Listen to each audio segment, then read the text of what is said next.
Markus. Taaskord oleme siin, et see mäng kokku võtta.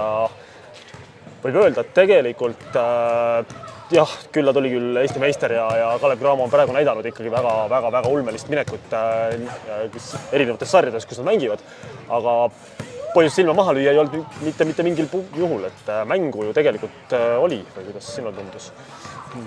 Jah, selles mõttes meiesuguse võistkonnale, kui me oleme 4. veerandal siuke punktis, siis on meil väga kasulik. Nemad hakkavad üle mõtlema, närveerima, papistama.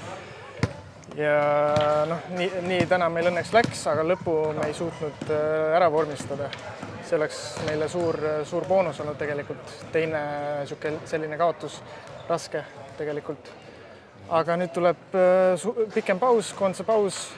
Üritame mõned mehed terveks saada, ise kerge puhkuse teha ja uue hooga edasi minna. Täiesti mõistlik. Jah, nagu ütlesid, siis tegelikult meil omad väljavaated olid selgelt olemas tegelikult, sest et ütleme, kui mingi hetk siin tõesti Cramo küll käristas selle vahe päris tuntavaks, siis tegelikult siin päris lõpu eel me suutsime tegelikult selle vahe päris kinni tõmmata ja oli tegelikult lootus täiesti õhus, et mis arvad, mis need elemendid olid, mille taha see lõpuks võis jääda, mis meile selle lõpus võib-olla mingi visketabavuse probleem või mis meile selle kaotuse siis lõpus? Ja väga suur asi oli meil, et me ei pannud vabu viskekotti. Tegelikult meil need viskekohad olid, aga me panime neid mööda. Ise panin väga tegelikult enda jaoks üsna lihtsalt visked mööda. Sealt juba punktid kadusid, et oleks täitsa punktmäng olnud ja võib-olla täitsa teine mäng lõpus. Võib-olla võtame lihtsalt kokku lõpuks selle, et sul on nüüd kaks lükest huvitavat, ütleme jutumärkis huvitavat juhtumit olnud siin 2 mängu järjest, kus sa nagu ei ole päris niimoodi pidanud vabatahtlikult platsilt lahkuma, vaid sul on ikkagi olnud siin nagu põhjust need 5 viga täis saada ja niimoodi vahetult enne lõppu siis on sind siis nii-öelda platsilt eemaldatud. Et oskad sa seda kuidagi kommenteerida, mis toimub mehe südames ja hinges ja peas, et mis on need põhjused? No ma arvan, et kui võtta statistiliselt, kes on seni teinud kõige rohkem ebasportlikke vigu, siis mina usun, et ma olen seal topis.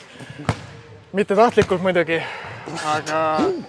aga nii on kuidagi välja kukkunud. Ma olen võib-olla vähe väiksem, üritan seal rohkem kuidagi susserdada ja siis annavad lihtsamini neid vigu ka võib-olla. Selge, see täiesti kõlab loogiliselt, aga ega midagi, meil on nüüd ees koondise paus, nagu ütlesid, tõenäoliselt on võimalik, annab see aja meile natukene hingata, teha mingeid vajalikke korrektuure, mõelda järele, mis on hästi, mis on halvasti ja siis 30. novembril juba läheme siis kokku TalTechiga, et selle mängu eel mingid mõtted tõenäoliselt muidugi on küll kaugel, aga tundub, et meil oleks edasti võitu vaja, et mis me ära peaksid tegema. Jah, kindlasti me läheme võitma. Esialgu võib-olla teeme väikse restardi peas, teeme pea tühjaks ja siis keskendume uuesti neile. Üks mäng meil nendega on tegelikult mängitud, kuigi ma usun, et see ei mängi mingit rolli enam, et aeg on mööda läinud ja olukorrad mõlemal satsil on uued tegelikult. Nii on, ega midagi, tõmbame selle koondise pausi käima ja teeme asjad korda ja võtame selle võidu siis TalTechi vastu, eks ole? Just nii. Aitäh sulle!